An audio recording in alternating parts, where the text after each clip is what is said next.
بسم اللہ الرحمن الرحیم۔ بنی اسرائیل میں ایک عابد شخص تھا جیسے اللہ تعالیٰ نے ظاہری حسن جمال پہ دے رکھا تھا۔ اپنے ہاتھ سے زنبیل بناتا اور فروخت کر کے بس اوقات پوری کرتا تھا۔ ایک دن وہ بادشاہ کے دروازے پر سے گزرا۔ بادشاہ کی بیوی کی خادمہ نے دیکھ لیا، جا کر ملکہ سے کہنے لگی کہ یہاں ایک ایسا حسین شخص ہے، کبھی دیکھنے میں نہیں آیا۔ ملکہ نے حکم دیا اسے میرے پاس لے آؤ۔ اسے لایا گیا تو دیکھتے ہی فدا ہو گئی۔ کہنے لگی زنبیلیں پھینک دے اور یہ چادر سنبھال، باندی سے کا تیل اور خوشبو وغیرہ لاؤ اور ہم اس سے اپنی حاجت برابری کریں گے۔ اور عابد سے کہنے لگی کہ اب تجھے زنبیلیں بیچنے کی کوئی ضرورت نہیں رہے گی۔ عابد بار بار انکار کرتا رہا تو ملکہ بولی کہ اگر تو یہ کام نہیں کرے گا تو یہاں سے جا نہیں پائے گا، اور دروازہ بند کرنے کا حکم دیا۔ عابد نے جب یہ صورتحال دیکھی تو بولا کہ محل کے اوپر کوئی ضرورت کی جگہ ہے؟ کہنے لگے ہاں۔ باندی کو حکم دیا کہ اس کے لیے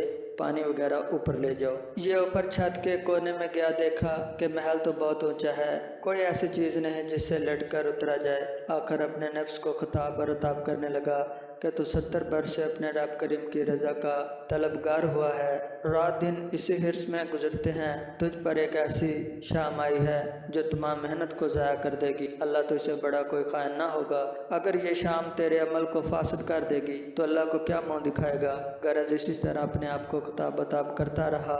حضور صلی اللہ علیہ وآلہ وسلم فرماتے ہیں کہ اس کے بعد جب اس نے بلندی سے کود جانے کا تہیہ کر لیا تو اللہ تعالیٰ نے حضرت جبرائیل علیہ السلام کو ندا دی۔ انہوں نے لبیک کہہ کر جواب دیا۔ ارشاد ہوا، میرا بندہ میری معصیت اور ناراضی سے بچنے کے لیے جان کی بازی لگا رہا ہے، جا اپنے پروں سے اس کو تھام لے اور اسے ذرا بھی تکلیف نہ ہونے پائے۔ چنانچہ حضرت جبرائیل علیہ السلام نے اپنا ایک پر پھیلایا، اسے یوں پکڑ کر نیچے اتارا۔ فرمایا عابد یہاں سے سیدھا اپنے گھر گیا، زنبیلیں وغیرہ وہی رہ گئی تھیں۔ بیوی کہنے لگی زنبیلوں کی قیمت کہاں ہے؟ کہنے لگا آج تو ان کا کچھ نہیں ملا۔ کہنے لگے پھر افطار کیسے کریں گے؟ عابد بولا آج کی رات تو یوں ہی ذرا صبر سے ہی کاٹ لیں گے۔ پھر کہنے لگے اٹھ کر تنور میں آگ جلا دے، ہمسائے ہمارے تنور میں آگ نہیں دیکھیں گے تو نامعلوم کیا کچھ خیالات دوڑائیں گے۔ بیوی نے اٹھ کر تنور میں آگ جلائی، خود واپس آ کر بیٹھ گئی۔ ایک پڑوسن آگ لینے آئی، پوچھا تو جواب ملا کہ خود تنور سے لے لے۔ یہ عورت آگ لے کر واپس ہونے لگی تو گھر والی سے کہنے لگی بہن تو یہاں بیٹھی باتیں کر رہی ہے اور ادھر تیری روٹیاں پک چکی ہیں بلکہ جلنے کو ہیں۔ عورت نے اٹھ کر دیکھا تو تنور بہترین روٹیوں سے بھرا پڑا تھا۔ عورت نے انہیں برتن میں رکھا اور خاوند کے پاس آ کر کہنے لگی تیرے ساتھ اللہ تعالیٰ کا یہ خوشحالی کا معاملہ تیرے بلند درجہ کی وجہ سے ہی ہو سکتا ہے، لہٰذا تو اللہ سے دعا مانگ کے ہماری باقی کی زندگی خوشحال اور فراخی میں گزرے۔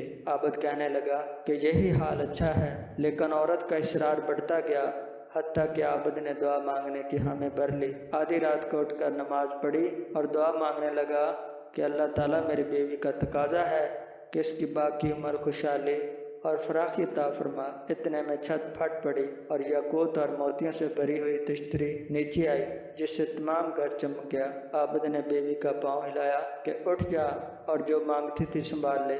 عورت بیدار ہو کر کہنے لگی جلدی نہ کر، بس مقصد کے لیے تو نے جگایا ہوتا تو اچھا ہوتا۔ میں خواب دیکھ رہی تھی کہ سونے کی بہت سی کرسیاں بچھی ہوئی ہیں لیکن ان میں سوراخ ہیں۔ میں نے پوچھا یہ کرسیاں کس کی ہیں؟ جواب ملا تیرے خاوند کے بیٹھنے کے لیے۔ میں نے پوچھا یہ سوراخ کیا ہے؟ جواب ملا یہ وہی نقص اور کمی ہے جو دنیا کی جلد بازی کی وجہ سے واقع ہوئی۔ تو میں نے کہا کہ میں نے کسی ایسی چیز کی خواہش نہیں رکھتی جس سے تیری نشست کا نقص پیدا ہو، لہٰذا اپنے رب سے اس کی واپس کی دعا کرو۔ عابد نے دعا کی تو تشتری واپس ہو گئی۔ خدا حافظ۔